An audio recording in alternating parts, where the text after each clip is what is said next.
नमस्ते दोस्तों, स्वागत है आपका रियल सीक्रेट कहानी में, जहां हर हफ्ते हम लेकर आते हैं असली कहानियां जो जिंदगी और मौत की दुनिया के बीच छुपी हुई होती है। आज की कहानी आई है हांगकांग से, लेकिन ये कोई आम भूतिया कहानी नहीं है। यह है एक ऐसे इंसान की आप बीती जिसके पास है एक गिफ्ट या शायद एक कर्ज, जिसे चाइनीज कल्चर में कहते हैं यिन यांग आइज या तीसरी आंख। अगर आपने कभी सोचा है कि कुछ लोग आत्माओं को क्यों देख पाते हैं जबकि बाकियों को कुछ नजर ही नहीं आता, तो आज आपको उसका जवाब मिलेगा। कहानी के बाद हम बात करेंगे इस रहस्य के पीछे की मान्यताओं की। तो अब लाइट बंद कर लीजिए, बाहर की आवाजों से खुद को काट लीजिए और तैयार हो जाइए लास्ट ट्रेन पकड़ने के लिए। यह घटना है जुलाई की, जब गर्मी हांगकांग की सड़कों पर भारीपन फैला रही थी। अल्बर्ट, चलिए उसे हम यही नाम देते हैं, उस समय 30 साल का था। फाइनेंस सेक्टर में जॉब करता था, जहां डेडलाइंस और ओवरटाइम एक रोजमर्रा की बात थी।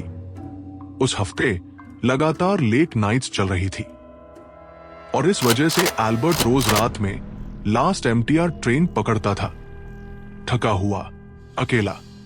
वो हमेशा याओमा 23 स्टेशन से चढ़ता। उस समय ये ग्रीन लाइन का आखिरी स्टेशन हुआ करता था। ट्रेन के आखिरी डिब्बे में एक खास कोने की ग्लास पैनल वाली सीट उसकी फेवरेट थी।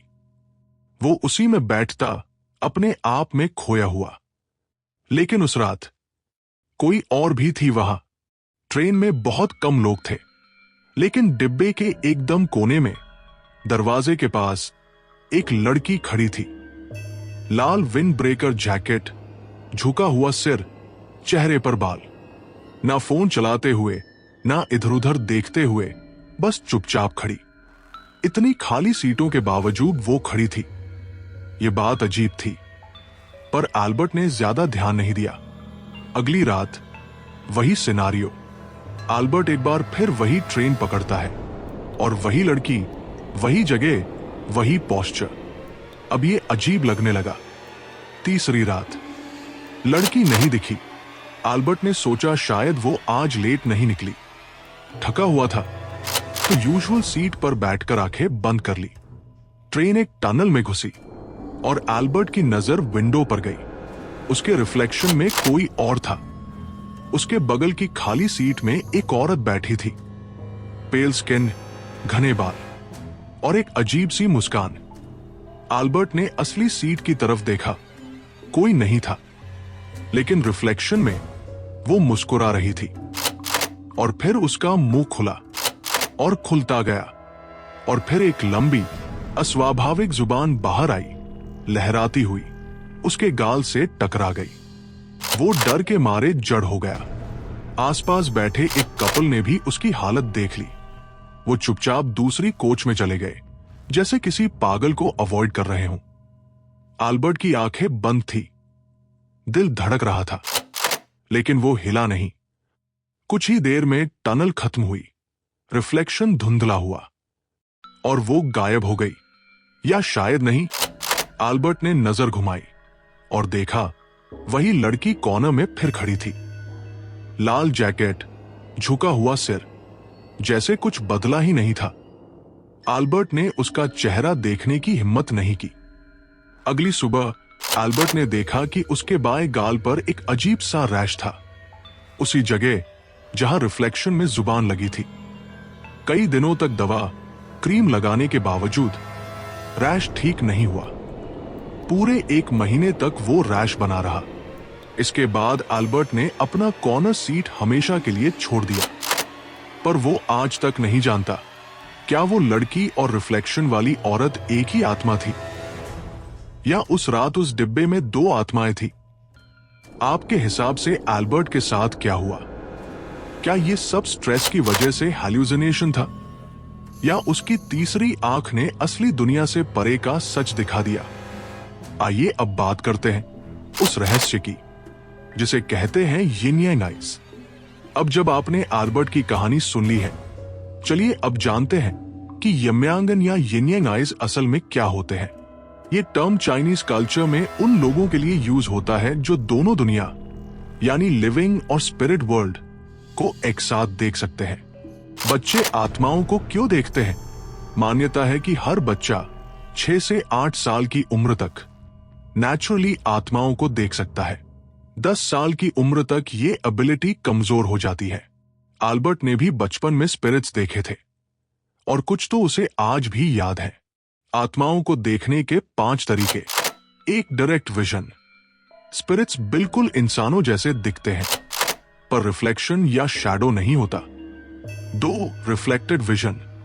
मिरर, पानी, ग्लास या मेटल सर्फेसेस में स्पिरिट्स दिखते हैं लेकिन सीधे देखने पर गायब। 3. Peripheral vision. आंख के कोने से कुछ दिखे लेकिन पूरी नजर डालते ही गायब हो जाए। 4. Energy sensitivity. सर्द हवा, दबाव या किसी के होने का एहसास बिना कुछ देखे। 5. Dream paralysis vision. सपनों में या स्लीप पैरालिसिस के दौरान आत्माओं से मिलना, जो चाइनीज मान्यता के अनुसार असली इंटरैक्शन होता है। आत्माओं की विजिबिलिटी बढ़ने के कारण festivals, Qingming festival, tomb sweeping day और हंग्री गोस्ट फेस्टिवल में वेल थिन हो जाता है। Location: hospital, abandon buildings, tunnels, funeral homes में येन एनर्जी यम ही ज्यादा होती है। हेल्थ: जब आप बीमार या इमोशनली वीक होते हैं, आपकी यांग एनर्जी कमजोर होती है और स्पिरिट्स को देखना आसान होता है। एज फैक्टर: बच्चे ज्यादा सेंसिटिव होते हैं। अडल्ट्स में ये गिफ्ट डल हो जाता है। आत्मा को देखकर रिएक्ट नहीं करना चाहिए। चाइनीज हांगकांग बिलीफ्स में कहा गया है, अगर किसी आत्मा को देख भी लिया तो प्रिटेंड करो जैसे कुछ नहीं देखा। क्यों? क्योंकि अगर वो स्पिरिट जान गई कि आप उसे देख सकते हैं तो वो आपका पीछा कर सकती है।